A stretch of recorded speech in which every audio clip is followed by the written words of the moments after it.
Hello, Recursive community. We're here again in Attractus in Athens. Our next guest has a passion for exploring the barriers of AI implementation. As a startup founder, as an advisor, but also as an investor. Dimitrios Skaltsas is the co-founder and executive director of Intelligentsia, a company that helps pharma and biotech companies reduce the risk in drug development and bring new drugs on the market faster. Dimitrios has an MBA from INSEAD, and he has been an executive resident there. He has also led the Big Data and AI department at McKinsey New Ventures. He lives in New York, but you can meet him quite often in Athens. Intelligentsia's headquarters is across the ocean, but here in Athens is the R&D powerhouse of the company. Dimitri, welcome to the Recursive podcast. Good to meet you. Thank you for having me. And good to have you in Athens again. We're actually quite lucky that it was possible for you to join the podcast. I seldomly have people here in the podcast who are so much into the deep tech part of doing stuff. So if I say something wrong, please correct me. Do not hesitate at all, because I think you would probably know much better about your topic than me. Let's go for it. Yeah, let's try it out. But actually, the first question is not about tech. It's about entrepreneurship. I wonder, did, for instance, the INSEAD network or the people that you were surrounded abroad help you to develop kind of like an entrepreneurial spirit or a hunger to be an entrepreneur? Because you actually started in McKinsey. It was more like this corporate environment. Where did the founder get out from you? Yes, from within and with inspiration by many people. Mm-hmm.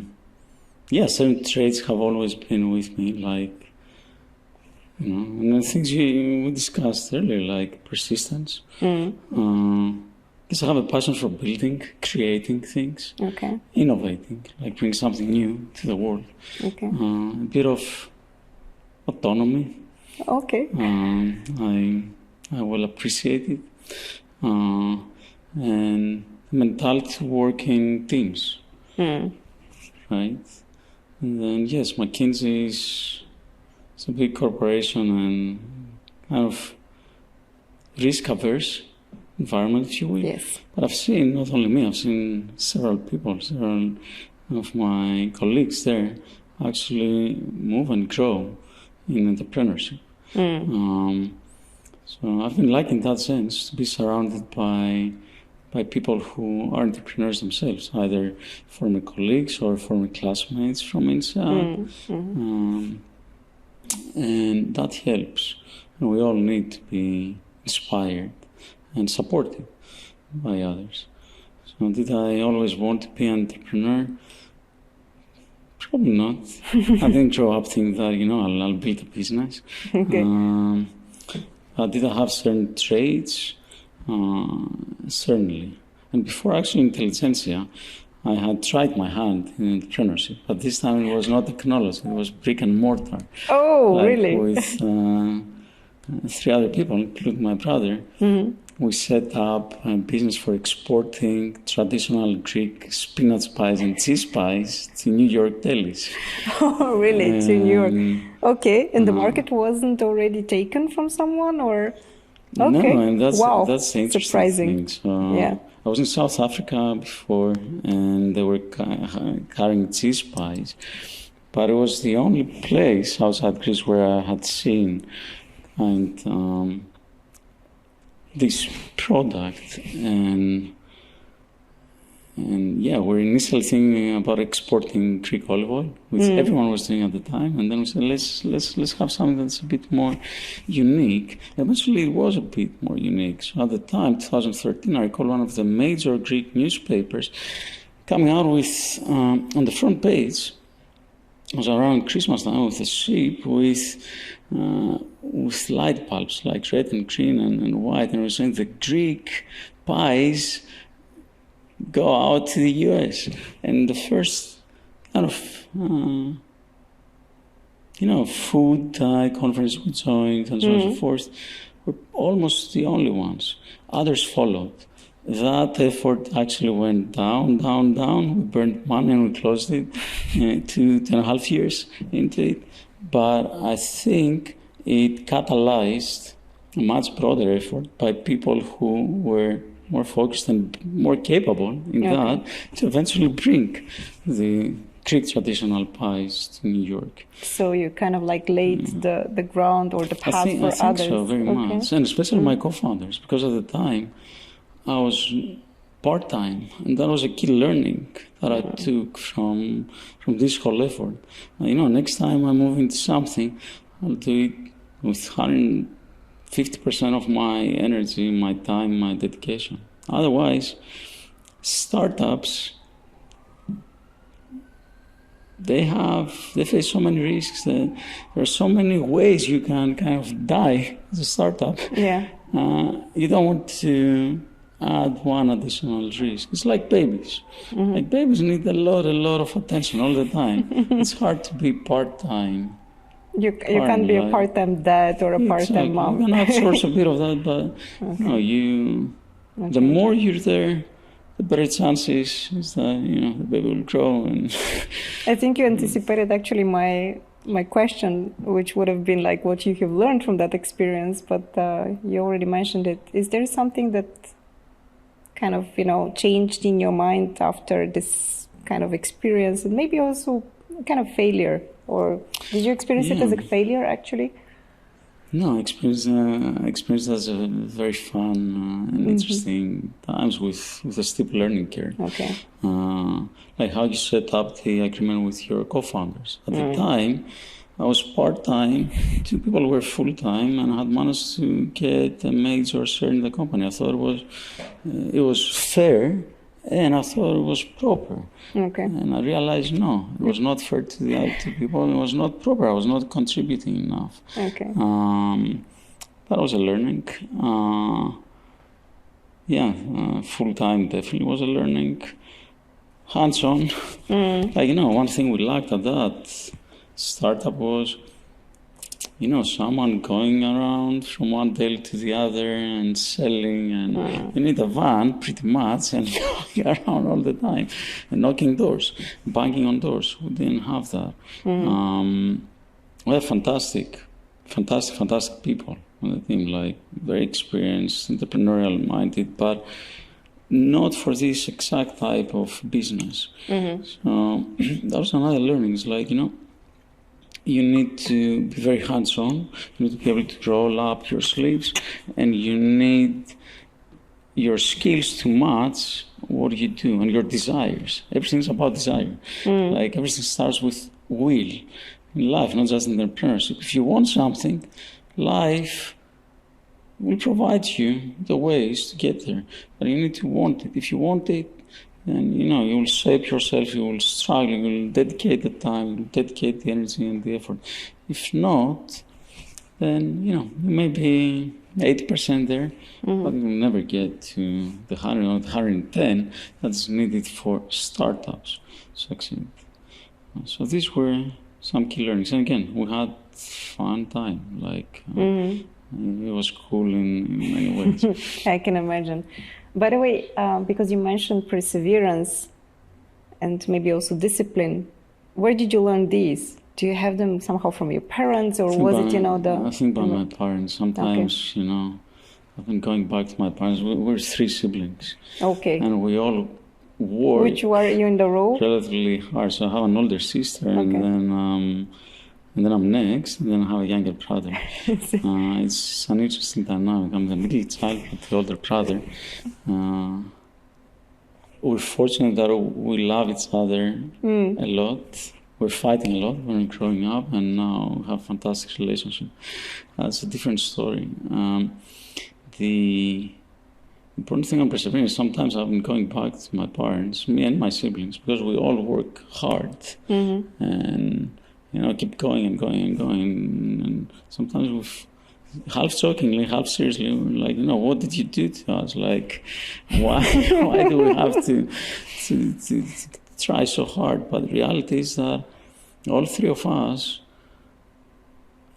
I think we grew up in this environment. Probably you're born a bit with that. It's like, science hasn't made up its mind, but let's call it 50-50. It's part of, how you're born, and partially how you're shaped by your environment. I think the way we have been shaped is to have perseverance. And I consider that as kind of a superpower, because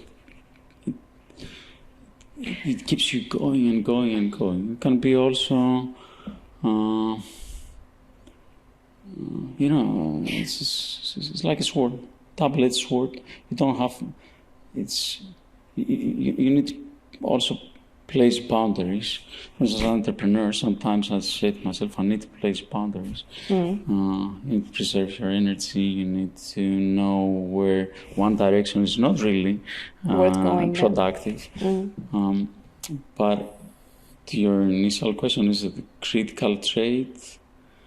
It's a critical trait. Unless you keep trying and trying and trying, I think you must be extremely capable and extremely lucky to succeed as an entrepreneur. And the friends I have and the people I know in entrepreneurship, when we're very sincere about what we do and who we are, that's one common trait. You will see again and again and again that companies who are now major companies, and I admire them and people admire them, they have succeeded at the cusp of failure. It's like fundraising that you did after you ran out of money. It's customers and major contracts that you got when you thought, I don't have a chance. It's people, talent you onboarded, and you're like, shoot, it's not working out. You need to keep pushing and pushing and pushing. Life is good in providing us with opportunities, what we call luck. Will give us and again. It's also very rich in providing us with challenges. And challenge. Where we need can to be out there to be lucky. But going back to your story, so you had your first experience as an entrepreneur. Is still after that continued to McKinsey, or maybe you had some stops before that? So it was there was a break between your second try.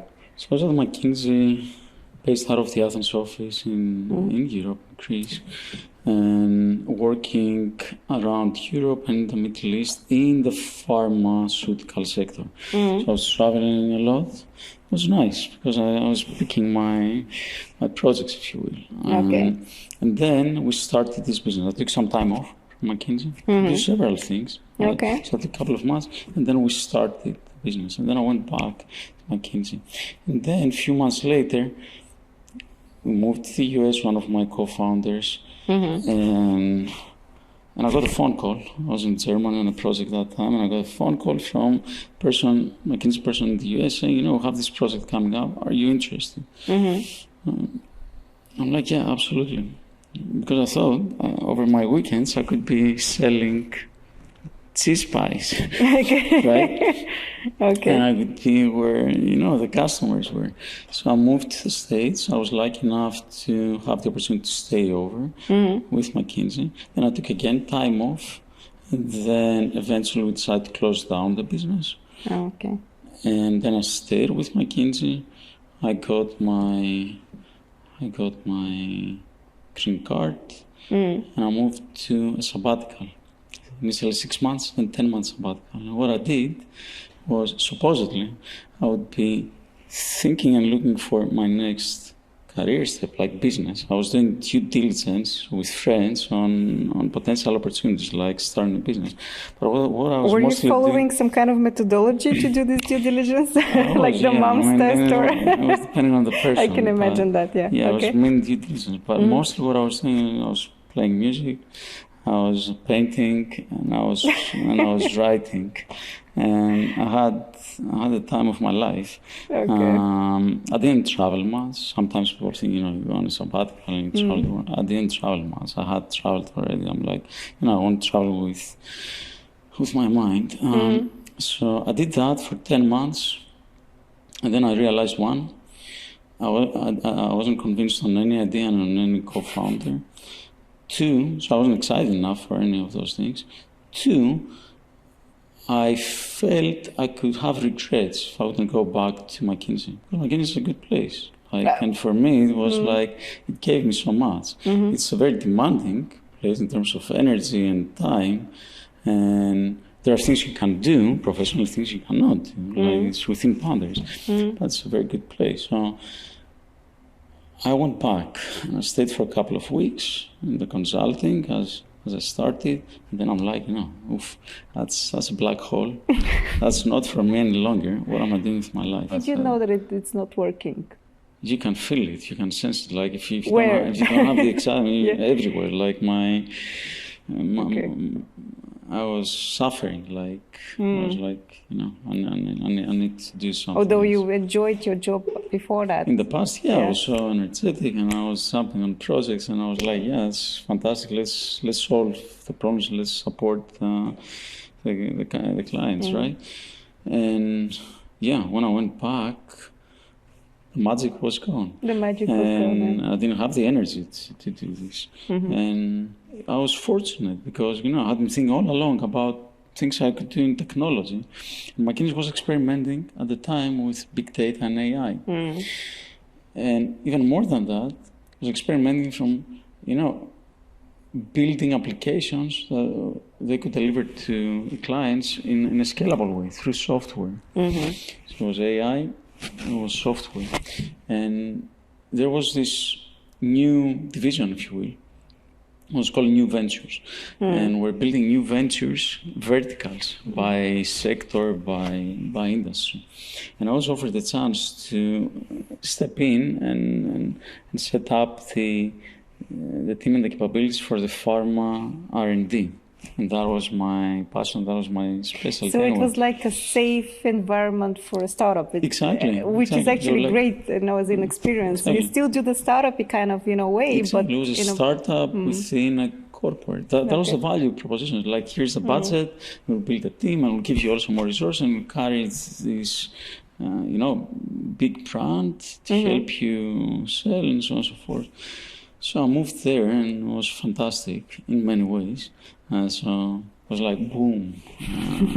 Like I would do things that I had done consulting, and they would be 10, 50, 100 times more powerful as insights, as answers through the big data and AI. And then the building something in software was so fascinating. Like, it's no longer ad hoc solutions, but you build a muscle. Leave some capability back there. People can use it on their own time, on their own pace. And I loved also working with data science. I loved working with the engineers. I loved working with the experts. It was an environment very conducive to, creativity and building new things. So that lasted for about a year. Then I recall when I had made the move, I had said to myself and to others, I'll stay, and then I'll learn, and I'll eventually build my own thing. And the New Ventures eventually folded back to the mothership. Because McKinsey at core is. Okay. But I had left right before. And the moment I found how life works, I decided to leave, and then I found my co-founder, which I knew already from many years ago, and we're friends. So you think it's like a serendipity kind of moment? I'm doing this. Okay. Let's do this together, and things clicked. So. It's funny, by the way. This is how I sometimes also perceive life, because there's so many opportunities, there's so many decisions that you can make, and especially when you're with a bit more lucky in your background, and you have a good education, like the world is open, you have traveled as well, so there's so many things that you can do. But how do you pick yours? Where do you find the spot where you would do your legacy to the world? And usually for me, it was the moments where things started clicking. Yeah. It became easier, and then I knew that's my path. This is where I should go to, because there is this kind of serendipity in the whole thing. There's serendipity. I think you create a framework, you create a path, and then there's serendipity that will define the specifics, right? That's good. I mean, I didn't wake up a day and said, I'll build this. No, for instance, the New Ventures, we had identified, we had prioritized ideas. And I was super excited about this one thing that I would not do because there was no institutional patience.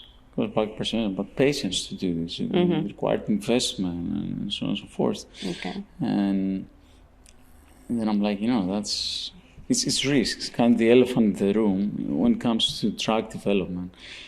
What people sometimes don't realize from the outside is that most of the drugs that are being tested in clinical trials, they fail to see the light of the day. They never get to the patients. They never get approval. The historic success rate is about 10%.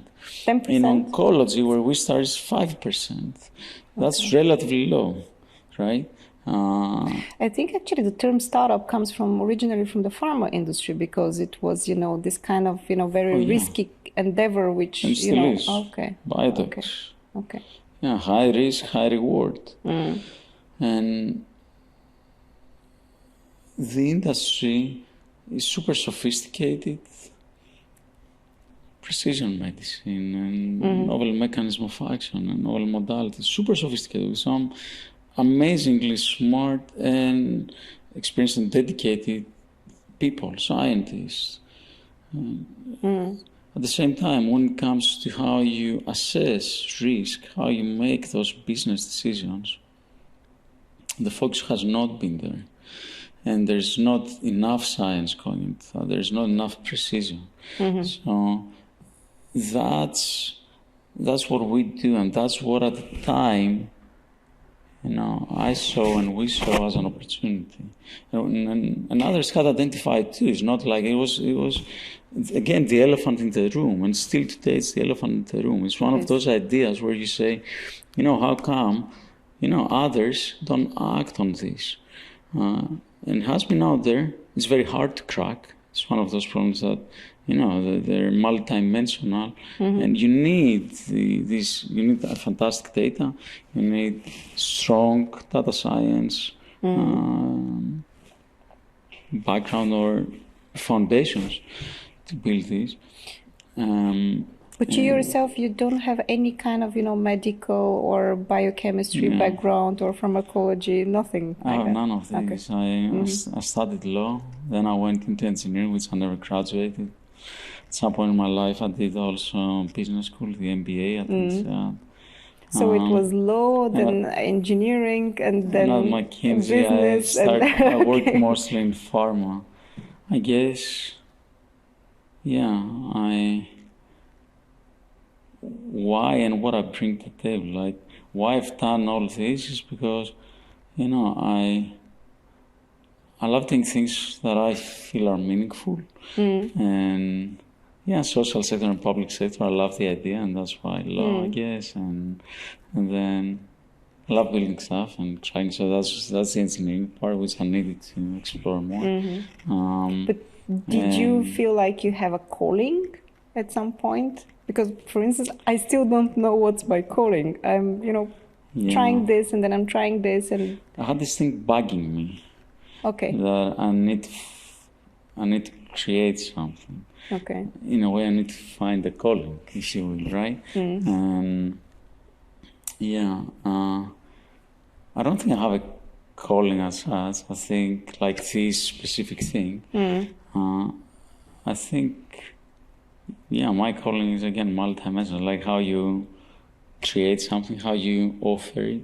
It's a short life. Like the more benign we are to each other, the more we help each other, the more you feel like you support someone, you bring something to someone, the more I think, we feel good with ourselves.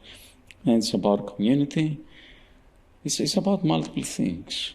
And then, because life science, I was fascinated. I'm drawn to life science because I feel like life science it's much more straightforward how you help someone. It's like creating a new drug. I'm sorry. You bring to the patients, you improve their lives, you increase their life expectancy. So it's a more direct relationship of, I do this, and eventually someone will benefit. So that's something that draws me a lot, life sciences. In this sense, I mean, maybe it's... Right now I have a calling, like Intelligentsia, what we build and Intelligentsia is my calling. Like I've dedicated myself wholeheartedly to this. Like I sleep and I go to bed and I think Intelligentsia and how we track this problem, how we bring to the users, how we keep pushing the boundaries. And we have been pushing the boundaries again and again over the last 4.5 years. This is a calling, but that doesn't mean that I will do this necessarily in 10 or 15 years from now. But while I'm on this, yes, I'm like, I'm 150% on this. I enjoy every bit of this, and I feel the pain, 150% of this, because again, building something is painful, it's risky. All the time there are balls up in the air, and you have to think forward and create the vision and the mission and the path and build and create. And you have also to make sure that you play defense, that all those risks that at any time is a company or this company facing, someone is dealing with. You cannot prevent all of them, but you need to have your antennas up there and you need to deal with that, and that's painful. Still, there is something which I find kind of, curious, that you committed yourself to a mission and achieving a goal which might outgrow you in a way that it might go beyond your life. You might never solve it, but you would make a huge contribution while you're working on that. So what would you consider success in your path? Let's say you're going to work on your idea for the next 10 years, 15 years. When would you know that what you're doing is successful? Because, as I said... I can define success in many ways. What I would love to see happen is that what we build, like assessing probability of success and helping mitigate the risk in the space, becomes the gold standard in the industry and gets widely adopted. If that happens, the whole industry, the clinical development space, will become a more efficient space, which means that some novel therapies, some drugs will move faster to the patients. Some things that have been deprioritized eventually will move to the patients. So that is success. Success is also that the people we work with, the users, are happy. Success is also that the people in our team grow. Like, often I say to people, some of you will be the next entrepreneurs. It doesn't have to be, because entrepreneurship is not for everyone, not at any given stage in your life. But success for me will be to see some of you also grow. Well, success for me, and that's a bit counterintuitive, is that the company can operate ideally without me at some point. Like, the goal should be and is that, we build a company in such a way where, for each specific function, there are stronger and stronger people, or people are stronger and stronger, and better than me or my co-founder, for instance, in the specifics. And at some point, maybe also this role, like running and guiding the company, may outgrow me, and that's totally fine.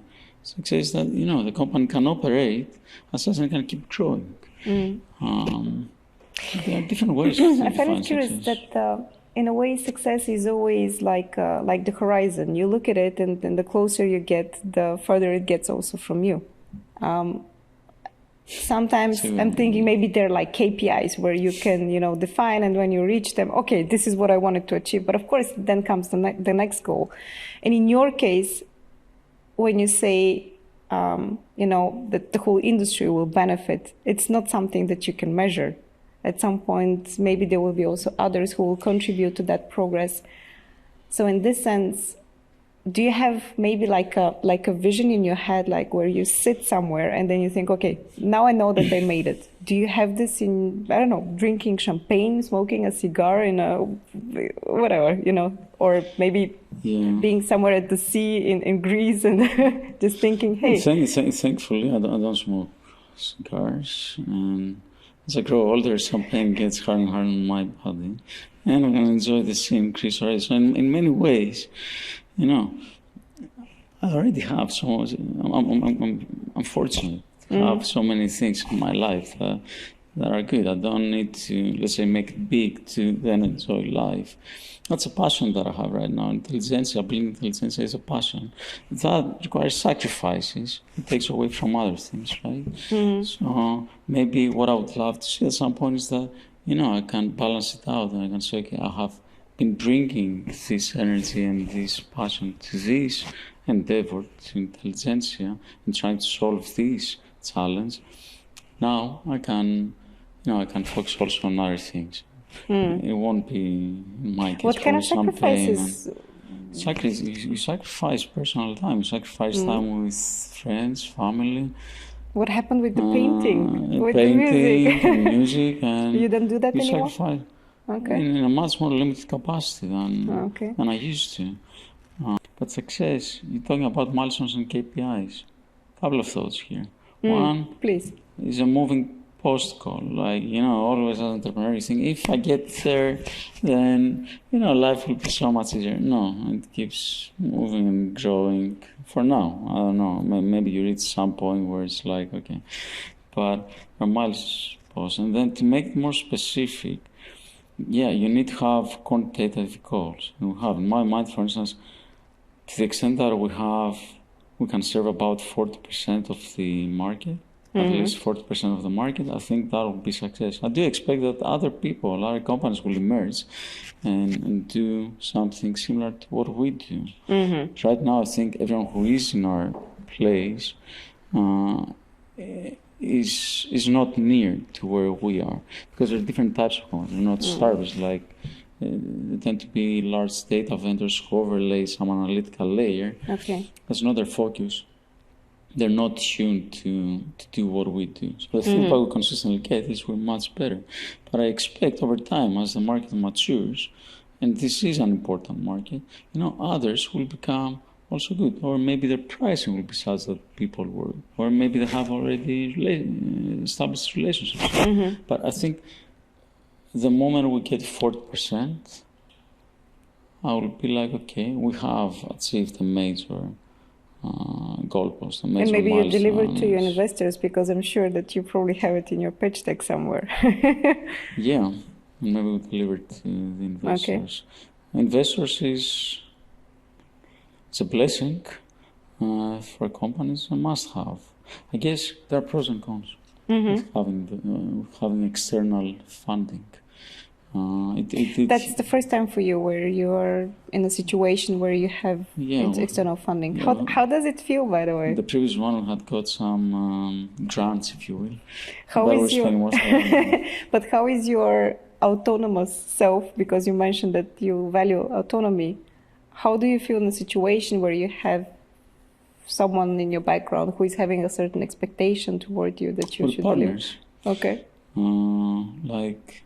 There are people who help us. There are people who are invested in the company. And it's a balance. It's a balance. I think it's good that we have a board of directors. It creates discipline. Okay. You don't want too much governance, but you definitely want strong enough governance. That comes with investors. Entrepreneurs that don't have the bandwidth to think and implement, they don't have the experience also. Often they also don't want it. They believe that often they don't want it. They believe, I'm the person. No, I'm welcoming boundaries. I'm welcoming external support and some control. I guess, also having a bit of a corporate background, you learn to value governance. I wouldn't say that I was part of a corporate, but at some point in my life, I was in a bigger organization and then co-founded, the Recursive. And sometimes I'm thinking, okay, if we should create structure, then this is a direction where we can go, because I've already seen that. If I didn't have this background, then I would be probably very happy in the mess that we are. Yeah. True. And also what is also true, and most applied stories I got from others, is you only know about your investors when it gets really hard. For instance, in the recent downturn, the financial downturn, COVID, there were companies who, some investors, it was not us, we were too small back then, but there were companies who had expanded, and some investors were pushing them to downscale. Some investors were supportive to stay as they were. I guess for the entrepreneur who lives that from within, it must be very hard. And yeah, if you really have to let things go, and it goes against your instincts, it can be very hard. But again, that's life. It's like the moment you admit more people to the company, you have to accept there are boundaries. You negotiate. True. But you also have the boundaries which are coming from the team, in a way that you're also responsible for the well-being of the people who have joined the company as well. By the way, how do you hire for, because you mentioned somewhere in another interview that you managed to build a team with very diverse backgrounds, which I believe it's actually great for innovation, because you need, different perspectives and to put it all together to have something which is really, really innovative. So how do you hire for such people? What do you look at? We hire by values. Okay. And values encompass also capability. We hire for care. We hire for care for caring, other people. Having, it can be, sometimes I call it, having the spark in the eye. Okay. But caring for what they do, caring for others, caring for what we build, and for our users and customers. So you wouldn't hire a sociopath, even if he's the best data scientist in the world? I'm sorry. No, and I'll go to that. We hire for care, we hire for excellence. Okay. I want people who have the drive and have the capability, because we depend on each other. We're a small team, we're 85 people. We still depend on each single person. We need each person to be delivering. How do you see a track record of excellence? I mean, you can see what they've done previously in their lives, and we interview them. And we have a But what if they're a dropout like you? I mean, come on, really. Maybe they don't have the best notes. This is what I'm asking. We hire very diverse, you do? Okay. We hire very diverse backgrounds. Okay. Like our past DevOps was a person who had, he was an artist.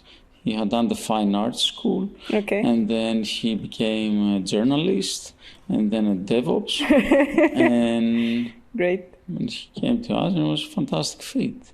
Like, no, excellence doesn't go with the academic records. Excellence is like, okay, if you want to solve something, will you solve it? If you want to deliver something, will you deliver it? Okay. And then builders, that's a key thing. Not everyone needs to be a builder in the company, but for specific roles, people need to be builders. Like the company keeps evolving and grows fast. You need to have people who are empowered and who have the capability and who want to build things, add things, scale up, customer success. How you build it up, how you scale it up, sales, how you build it up, how you scale it up. Engineering, data science, data, we need to have this mentality. And then it's like teamwork. We need to have people who thrive with others and are respectful. We don't hire for extras, introverts, whatever. I don't care. You don't follow the Myers-Briggs? I don't care. And if you come to any of the Intelligentsia offices, you will see that people are very diverse, but we share some common traits. And that's why people usually, smiling, they're easy, and they do things. It's specific traits. Sometimes it hasn't worked out. The times that we had the question mark, most of those times, it has actually come back to us. And we're still learning from this. Because sometimes we have been bending the rules. We have a question mark on the personality fit and so on and so forth, but it's a fantastic person. Like, it's fantastic, has fantastic capabilities in this specific thing, right? Okay. It has only been handful of times, but 80% of those times where we had the question, it has backfired. So it goes back to perseverance. And as a company, we have had the perseverance most of the times to wait it out until we find the right fit for the right roles. You have to learn to walk and then you run. Otherwise, you will be stumbling again and again. And startups can be a super hard environment. From the outside, they're shiny and cool for people who haven't worked in startups. From the inside, because you like the processes, because you have to evolve the processes, because you have to create a culture, because there's so much pressure from customers, on the product, and so on and so forth. They're tough environments. Unless you have the right people, the right mentality, the right fit, everything can be super hard. You don't want that. And then either you will fail or you will not grow as much or as fast as you would grow otherwise. So Intelligentsia's mantra, you grow fast by growing slow. It's like this Kahneman book, think fast and slow, or Thinking fast and slow. Thinking fast and slow. Yes. Yeah, I have only flipped it. System 1 and System 2. Exactly. Okay. I got as a Christmas present 2 years back from my sister. So, yeah, there's something in slowness. You need to be slow enough to observe, to give time to grow. And by that, you go fast. It sounds counterintuitive, but yeah, that's how we have been growing, and I hope it will help us with accelerated growth over time. Maybe I should join you as an intern, because this is where I'm always, rushing and being fast, and I would love to see that in action, how by thinking slow, maybe you actually work smarter than harder. It doesn't always work. Like the pushback that I get, especially from product, you should be there and watching something build this and that, and there's demand, and that's a natural evolution. I want now. We would love to have it now as a company. But then, there's pushback, and very rightfully so, because again, things take time to mature. You'd rather build it the right way. I mean, you cannot build it. You build in a different way when you're in the first year, when you're fourth year, when you're in eighth year. Oh yeah, right? that's also the surprising. Your role develops. You have to build in a different way. Okay. But in whatever stage, you have to build in the right way for that stage of the company.